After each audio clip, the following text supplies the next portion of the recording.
Venti lattes, resume tricks, and time.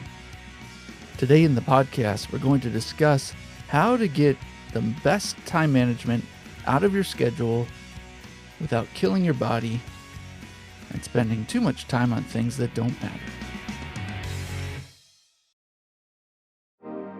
Welcome to How to Switch to a Tech Career in Your 30s and 40s. It's the podcast where we love to get excited and down to brass tacks, talking about the real things that help you move the needle when you switch from any other career into a high-tech or IT career. And this is where we're going to discuss the real hints, tips, tricks, and the methods and the protocol that help you switch into a real tech career. So welcome. Before I switched into a tech career, I had many jobs. I can remember working for an insurance company, a real estate education company, a real estate sales brokerage, teaching violin lessons, pastoring a church on the side, and all of these things at the same time. Not only that, but I was working on my skills. I was creating websites for small companies and for small organizations like a nonprofit and like apartment buildings and the like. So all of those things were happening at the same time. But I remember just one iconic moment. Maybe you have some of these in your memory as well. It's just a story you like to tell. It's funny. It said something. And so this is where this is going. I was working for Starbucks, and this is the last job I had. The last, I would say, corporate job I had before I got a tech job. Okay, and so I was serving coffee and I was trying to earn the legendary award, which I remember getting that. And I remember thinking, here I am in my mid-30s with a family of 5, I think, at the time, or a family of 6. I know I had at least 4 kids and a wife, so I guess we were up past 6. Eventually 6 kids, of course, as you may have heard. But I was serving coffee, and a guy comes through the drive-thru, and he is next to another buddy. It looks like they're in college. The car needs a little bit of work. It's quite loud. The catalytic converter or muffler was destroyed. And he put in an order, and his order was, I believe it was a 6-shot Venti Frappuccino, vanilla Frappuccino blended cream or something like that. 6-shot. So I had never heard of an order like this, and I had only been working at Starbucks for about 2 months. I went over to, the menu to figure out the recipe, to figure out what to put in first, because that was a lot of shots, and normally you don't put shots in a Frappuccino blended cream. You put it in a coffee if you want, but I had never seen people put hot shots into a cold blended drink. So I looked it up, and I'm getting ready to finish the drink because you can't put the hot shots in the plastic cup without the drink first. So here we are at the top of the cup. This is a huge drink. I won't describe how many calories. As I'm putting in the last couple shots out of 6, they just don't fit. And I remember walking over back to the window with his drink and telling him, I'm sorry, but I think the 5th or 6th shot was starting to drip out, and I barely got the lid on. And he says, that's okay. I think at the time his order for that one drink was over $7. And adjusting for inflation, I'm sure it'd be $10 today. Or adjusting for Starbucks prices. Now, that was quite the experience for me, that 6-shot Venti Frappuccino. latte, whatever. I forget the exact name of the drink. It was very long. But the time when I remember thinking, okay, this is a problem, is when the next, I think it was 2 days later, the same gentleman comes by with his college buddy and orders the same drink. And I asked him at the window as I was delivering it to him again. I was getting pretty good at this, I thought, just talking to customers. And I asked him, what is, this is a lot in this cup. Are you doing okay? And his response was, I I don't spend money on food when I go on my days for college. He goes to the local community college in Waterloo, Iowa, where I was at the time. He says, I don't spend any money on food. I merely come to Starbucks and get this drink, and that takes care of me for food and drink for the whole day. And I thought, wow, I'm not sure if that's better or worse than the answer I expected, which is this is just a once in a while treat. So it became his meal. And it got me thinking about recently, I was thinking about that, and it got me thinking about my own life and how getting the right amount, the right mixture of time and energy and sleep and work on my career and work on leveling up in tech, it's very often to get the right balance. You know what's so easy, and maybe you've experienced this as you've tried to get the skills or get your resume right or get responses to your resume. What's so easy is to take a shortcut. There are some shortcuts that are good, such as to get more energy, go on a 20-minute walk. That's a shortcut because the easier thing to do than that, I guess it's not a shortcut, is to go and take a nap or something like that. But it is a shortcut to take a walk because it not only gives you more energy, but it burns calories and makes you more fit. And not only that, but it helps your digestive system and everything else. You know, there's so much good that a walk can give you if you take it. So it is a shortcut. It's a trick. It's a hack. But there are some shortcuts that aren't as good. Taking a nap, I suppose, once in a while is okay. But if every time you feel like you're slowing down, you go take a nap, you're, number one, not able to do that every time. And so you're left with a hack, as it were, that just doesn't work and is not good for you. Another trick is, to take alcohol or to take pills or to cheat on a test. Of course, we're going down the spiral of into worst hacks in the world, of course. But what is a way that we can really balance our life? Make sure that we have time enough to do the things that we know we need to do. And when we hit walls, it helps to have a little bit of insider info, as it were, to hack our way through. A machete, as it were, in the jungle of trying to figure out our path forward. It's so hard to know whether or not to, so to speak, get a 6-shot Venti Frappuccino latte or whatever and get the energy, get hyped up, get awake, and push through the day. It's so hard to know whether to do that or whether to step back and say, is this really the plan for my life? Is this really the skill that I need to get today? And step back and evaluate and say, is the next hour going to be filled with applying for jobs, or should it be filled with taking a walk for 20 minutes, for example, working out for 10 more minutes, lifting weights or something, and then after that half hour, merely looking for roles and not applying? There are so many options you have when you're taking time out of your day and out of your family schedule. Here you are in your 30s or 40s.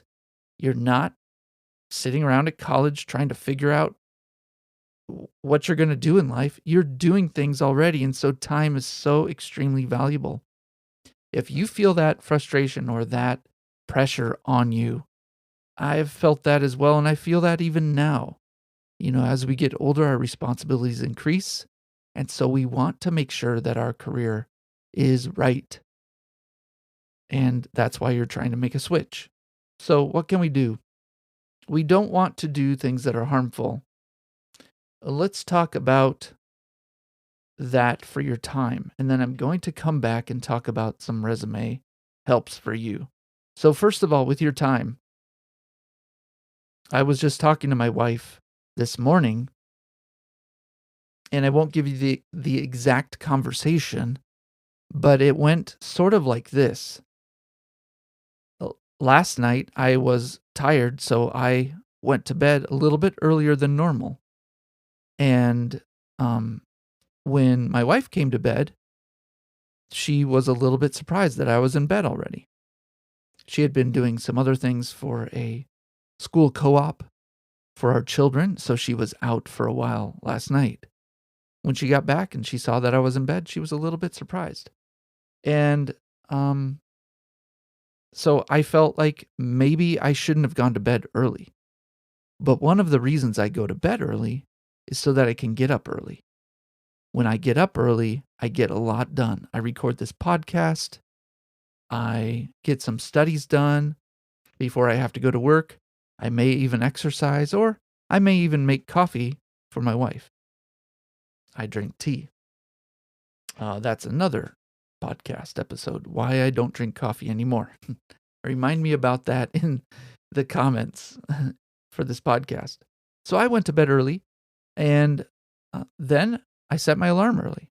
I set my alarm for a certain time, which is earlier than everyone else gets up. And I set my watch alarm so as to not wake up my wife. However, Jen did wake up. Jennifer woke up with my alarm, and that was not good. I'm not saying she was angry, but it wasn't good. She needed more sleep. And so here I had the conundrum of, is it a catch-22? I don't know. We'll call it a conundrum for now. How do I get up early if I am going to wake people up? That's not good. How do I go to bed early? Because that's not good either, because I'm not helping around the house as much or something like that. So it's really, really tough. And I would say the only way to push through that is to figure out whether or not you are going to have a rhythmic or a bimodal mode of operations for your switch to a tech career. Now, let me describe the rhythmic. So, a rhythmic is more of small efforts every day or most days. A rhythmic is the type of work that you can do that happens every day. You're in a rhythm, on pace. You've got things to do every day in the family or your spouse, or if you're living alone in your 30s and 40s, your other obligations, have to be put off for a little bit each day. So when you go to your job, or you go to your church, or you go do your laundry, whatever it is you have to do has to be nudged a little bit because you have a rhythm to this. This can look like 20 minutes each morning to work on your skills, your next certification. And then 10 minutes every morning, you're going to look for jobs really quickly, modify your resume, and get it submitted to those jobs that you find every day. So the other option, which has worked really well for me, and I'm pretty much in denial that this is the one that I have to do, is called bimodal. And so the bimodal sort of way to work and get to your next level in your tech career and to section off time is, it's kind of like having another job on 1 or 2 days per week. Bimodal is an entire day or an entire afternoon or something like that, instead of just a little bit of time each day. Now, bimodal is really good for long periods of focus time. For example, I think I've mentioned it before on the podcast. In order to get my last certification I got, which was an AWS Architect Associate, Solutions Architect Associate certification, in order to get that, I had to take large chunks of time to study on a Friday night where I would go out and the family would be left behind at the home and I would have to go out. During that time, I was able to focus and I didn't have to go to bed early. I didn't have to get up early. I just had to do my normal day helping the family and helping and continuing my job. But the family knew and everybody knew that for 5 hours or so on a Friday night, Dad was going out to study. I would say that is probably the best way to gain support from your family and get out of the house or something like that. Maybe there's a part of your house you can go to and just be completely segregated to yourself and to your own discipline. Now, both of these things require agreements from the family and from those around you, those that you care for. Both of those ways of study require discipline because if you miss, it's kind of like a college night class. I took accounting at college and it was a night class and I missed one class and I failed the class. So I dropped out. I knew I would fail. So I dropped out. And that's sort of like switching to a tech career. You've got to be super disciplined. If you're not going to be disciplined, then you have to figure out a way to be disciplined or just give up. And I do not say those words to you. Don't give up. Figure out how you can be bimodal rhythmic in your time and make the contract negotiations with your whoever's around you, your spouse, your family, your coworkers, or whoever. Coworkers, that is, if they are supporting you in making a switch to tech. Most people do not have jobs where their coworkers support them in switching to a tech career because that means they have to quit their jobs. All right, so that is some tips for you on that. Now let's get over to resume tricks, and these are tricks in that they are things that insiders know that seem like magic and they perform like magic, but they're not really tricks. They're simply skills. So this is not the 6-shot Venti. This is something that works long term. In order to explain this, I will first describe someone who came to me in the last few years and needed some help. He came to me and showed me his resume, and I realized he was an architect, not a software architect, but he had an architect degree, like a building architect. I don't know the proper term for that, but he was an architect. Also, on his resume, he was a founder of a small tech company. And also on his resume, he was a full stack developer. So right away, I'm impressed.